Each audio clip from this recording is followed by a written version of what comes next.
Nabi Muhammad sallallahu alaihi wasallam ketika sedang berjalan ditanya sama satu orang Arabi.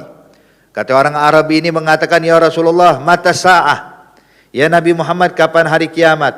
Nabi tidak menjawab pertanyaan ini. Ada riwayat karena Nabi kariha, ada riwayat karena Nabi lam yasma' aslan.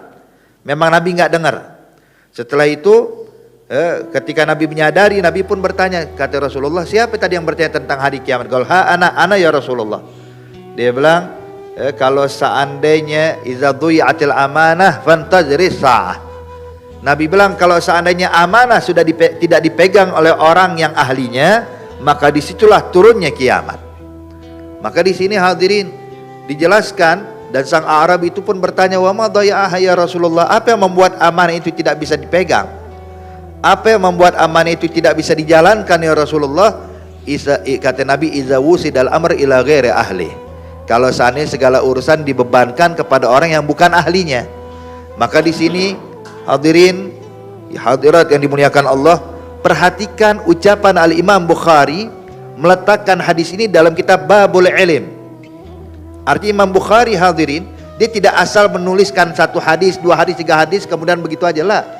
Dia pun mencernanya, tahu di mana harus meletakkan ini hadis. Maka ini hadis ketika dinyatakan iza wusidal amru ila ghairi ahli, ditaruh dalam Babul Ilm, artinya apa? Artinya kalau seandainya ada satu orang mengajarkan ilmu agama Allah dan dia bukan ahlinya, maka itulah bakal terjadi kiamat. Nah, maka oleh karena itu, selagi banyak orang duduk di majelis ilmu, selagi banyak orang yang mempelajari ilmu agama Allah, selagi banyak perkumpulan kayak begini, insya Allah kiamat masih jauh hadirin. Maka oleh karena itu, ayo timba ilmu agama Allah subhanahu wa ta'ala. Sebab bakal datang satu zaman, ya, ini majelis kayak gini bakal ditinggalkan. Bakal datang waktunya hadirin, orang-orang lebih sibuk mengejar dunia dibandingkan ilmu. Maka kalau udah seperti itu, bakal berdirilah orang-orang yang menyampaikan ilmu agama Allah sedangkan dia nggak mengerti sama sekali. Cuman hanya menyampaikan, maka kalau ditanya dia bakal memberikan fatwa yang menyesatkan.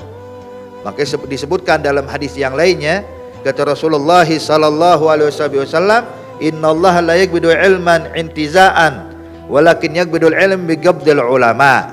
Nabi menyatakan sesungguhnya ilmu tidak dicabut oleh Allah dari muka bumi ini dicabut begitu saja, enggak. Tapi dengan dicabutnya arwahnya para ulama. Ketika banyak para ulama meninggal dunia, para ulama dipanggil oleh Allah subhanahu wa ta'ala, maka saat itu bakal bermunculanlah orang-orang yang memberikan fatwa sedangkan mereka tidak mengerti sama sekali. Dan menjadikan orang awam karena butuh panutan, masyarakat butuh orang yang harus diikuti, maka dipilihlah satu orang yang jahil, satu orang yang tidak mengerti ilmu agama Allah, fa'aftau fadallu wa adallu, maka sesatlah dan menyesatkan. Itulah terjadinya hari kiamat hadirin yang dimuliakan Allah subhanahu wa ta'ala. Makanya penting bagi kita duduk di majelis ilmu, belajar ilmu agama Allah subhanahu wa ta'ala.